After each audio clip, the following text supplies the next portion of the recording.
Imagine caminhar por uma paisagem onde não existe esperança, apenas lama e silêncio. No ano de 689 a.C., a cidade mais gloriosa da Mesopotâmia havia deixado de existir. Que as águas completem o que o fogo começou. Apaguem a Babilônia da face da terra. O rei assírio Senaqueribe, num ato de ódio puro, não apenas queimou Babilônia. Ele desviou os canais do rio Eufrates para cima das ruínas, transformando a Porta dos Deuses em um pântano inabitável. A intenção era apagar a memória daquele lugar para sempre. Mas, um século depois, o impossível aconteceu. Uma nova dinastia, os caldeus, emergiu do caos com uma ambição que desafiava a própria natureza. O rei Nabopolassar e, posteriormente, seu filho Nabucodonosor II não queriam apenas reconstruir. Eles queriam superar tudo o que já havia sido feito pela mão humana. Onde havia brejo, eles decidiram erguer montanhas de tijolos. Onde havia derrota, eles projetaram o centro do universo. Esta é a história de como uma civilização morta voltou à vida através da força bruta da engenharia e da vontade política. Hoje, vamos analisar como Babilônia se levantou da lama para se tornar a metrópole mais deslumbrante da antiguidade. Uma cidade cujo nome ecoa até hoje como sinônimo de grandeza e poder. Para entender a escala dessa reconstrução, precisamos olhar para os recursos disponíveis. A Mesopotâmia é uma terra de extremos. Não há pedra para construção, não há florestas de madeira nobre, apenas água e lama. O gênio babilônico foi transformar essa lama em algo eterno. Enquanto egípcios e gregos cortavam pedra, os engenheiros da Babilônia dominavam a arte da cerâmica em escala industrial. Eles criaram o tijolo cozido. Milhões e milhões de blocos de argila foram moldados e levados a fornos de alta temperatura, tornando-se tão duros quanto granito. Cada tijolo carregava uma inscrição estampada: Eu sou Nabucodonosor, rei de Babilônia. Mas o segredo da durabilidade estava na argamassa. Eles usavam betume, asfalto natural que borbulhava do solo naquela região. Ao contrário da argamassa comum, o betume é impermeável. Isso permitiu que Babilônia construísse fundações gigantescas dentro e ao redor do imprevisível rio Eufrates, domando as águas que um dia destruíram a cidade. Eles transformaram a geologia hostil em sua maior aliada. Toda grande capital precisa de uma entrada que anuncie seu poder. E Babilônia construiu a Porta de Ishtar. Se você fosse um viajante, um embaixador ou um mercador chegando do deserto poeirento, a visão lhe tiraria o fôlego. Não era apenas uma fortificação, era uma obra de arte colossal. Construída com tijolos esmaltados em um azul profundo e vibrante, feito com minerais raros para imitar a pedra preciosa lápis lazuli, a cidade brilhava sob o sol como uma joia no meio da areia. Nas paredes azuis, dragões, muxuço e touros, auroques, marchavam em relevo dourado.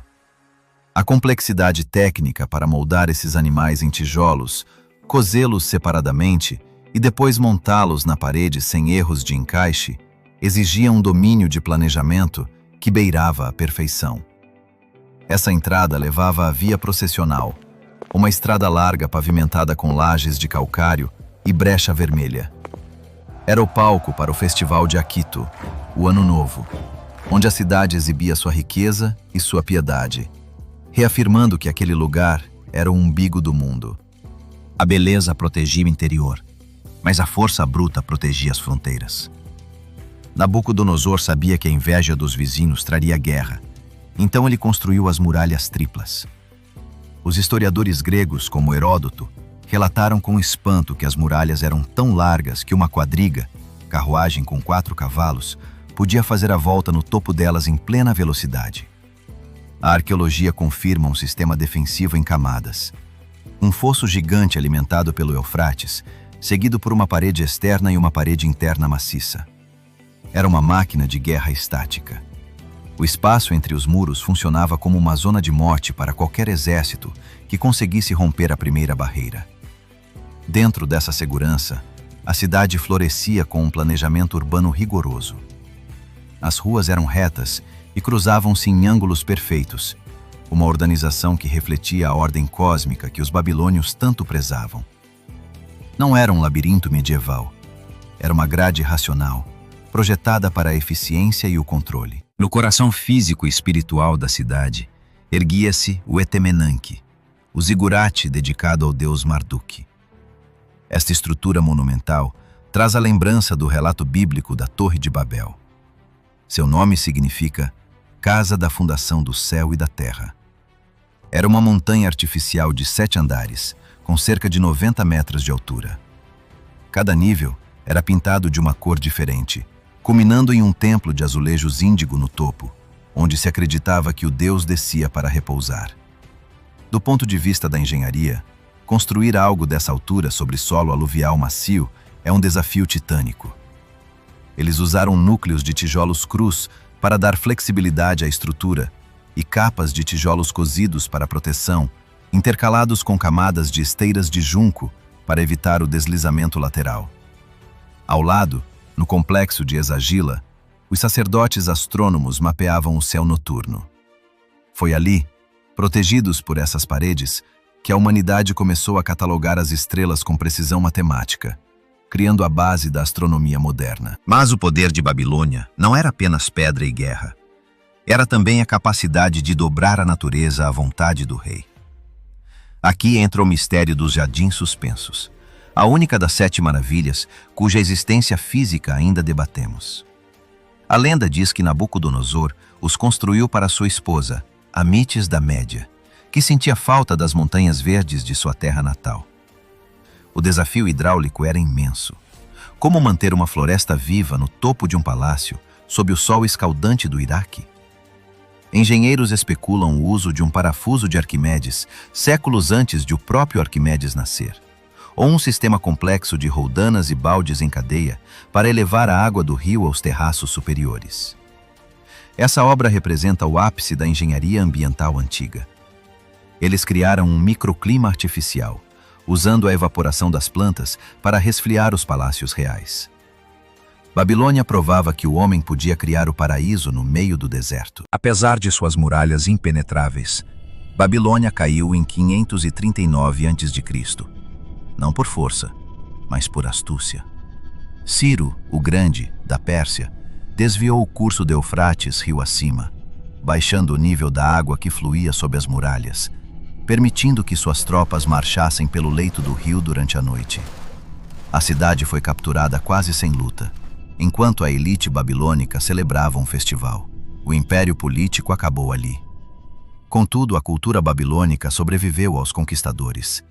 Alexandre o Grande ficou tão maravilhado que quis fazer de Babilônia a capital de seu império mundial, morrendo lá dentro do palácio de Nabucodonosor. O conhecimento acumulado, a matemática, a astronomia, a divisão do tempo em 60 minutos, foi absorvido pelos gregos e chegou até nós. A cidade física eventualmente se desfez e voltou ao pó, saqueada por séculos para a construção de outras cidades como Bagdá. A reconstrução da Babilônia nos ensina sobre a resiliência humana diante da destruição total. Nabucodonosor pegou um campo de ruínas e o transformou no auge da civilização. Enquanto a peste negra foi um lembrete da nossa fragilidade biológica, Babilônia é um monumento à nossa capacidade criativa. Ela nos mostra que, com conhecimento e organização, é possível erguer a grandeza a partir do nada. Hoje, as ruínas no Iraque podem estar silenciosas, mas cada vez que olhamos para o relógio ou observamos as estrelas, estamos usando a herança daqueles sábios que, há 2500 anos, olharam para o barro aos seus pés e viram a eternidade.